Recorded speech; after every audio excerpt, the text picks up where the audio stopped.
ইনকিলাব মঞ্চের মুখপাত্র শহীদ শরীফ ওসমান হাদী হত্যার প্রধান অভিযুক্ত ফয়সাল করিম মাসুদ পালানোর সব পথ তৈরি করেছিল আগেই।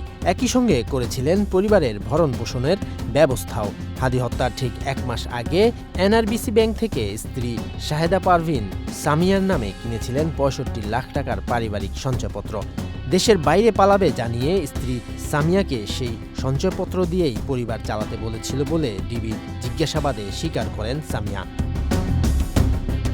প্রধান অভিযুক্ত ফয়সাল করিম মাসুদ হত্যা করে ভারতে পালিয়ে নিজেকে নির্দোষ দাবি করলেও সুনির্দিষ্ট তথ্যের ভিত্তিতেই তাকে আসামি করে চার্জশিট আদালতে জমা দিয়েছে ডিবি।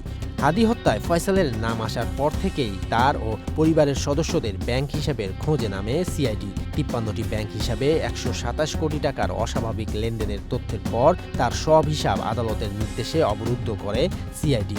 একই সঙ্গে এসব ব্যাংক হিসাবে থাকা ৬৫ লাখ টাকা অবরুদ্ধ করে সংস্থাটি। হাদীকে হত্যার ঠিক 1 মাস আগে কেন ফয়সাল ৬৫ লাখ টাকার এই সঞ্চয়পত্র কিনেছিল স্ত্রীর নামে তা খুঁজে বের করার চেষ্টা চলছে। সংশ্লিষ্ট ব্যাংকের দায়িত্বপ্রাপ্ত কর্মকর্তারা জানান, ব্যবসার কথা বলে ২০২৩ সাল থেকে এই ব্যাংকে লেনদেন করে ফয়সাল। কখনোই মনে হয়নি তার ব্যাপারে এরকম একটা অভিযোগ উঠতে পারে।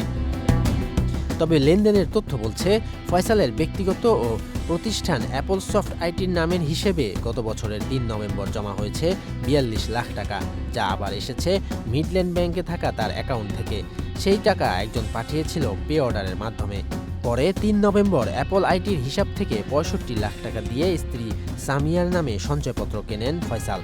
সিআইডির বিশেষ পুলিশ সুপার জসিমউদ্দিন খান বলেন, ফাইন্যান্সিয়াল ক্রাইম ইউনিট মূল শুটারের অ্যাকাউন্টে অস্বাভাবিক লেনদেনের অস্তিত্ব পায় এবং এই প্রেক্ষিতে সিআইডির সংশ্লিষ্ট টিম কাজ করছে। এদিকে ঢাকা মহানগর গোয়েন্দা পুলিশ সামিয়াকে জিজ্ঞাসাবাদে জানতে পারে ফয়সাল দেশ ছাড়বে জানিয়ে পরিবারের জন্যই এই টাকা রেখে গিয়েছিলেন। ডিএমপির উপকমিশনার মোহাম্মদ তালিবুর রহমান জানান, কেউ ঘটনার পূর্ববর্তী সময়ে সেগুলো জানা সত্ত্বেও গোপন করেছে, আবার ঘটনার পরবর্তী সময়ে কেউ অভিযুক্তদের পালিয়ে যেতে সহায়তা করেছে। এছাড়া ফয়সালের দেশের বাইরেও দুবাইয়ে সম্পদ থাকার তথ্য পেয়েছে তদন্তকারীরা। সে বিষয়ে তথ্য চেয়ে চিঠিও পাঠিয়েছে সিআইডি। শরীয়তুল্লাহ, বৈশাখী সংবাদ।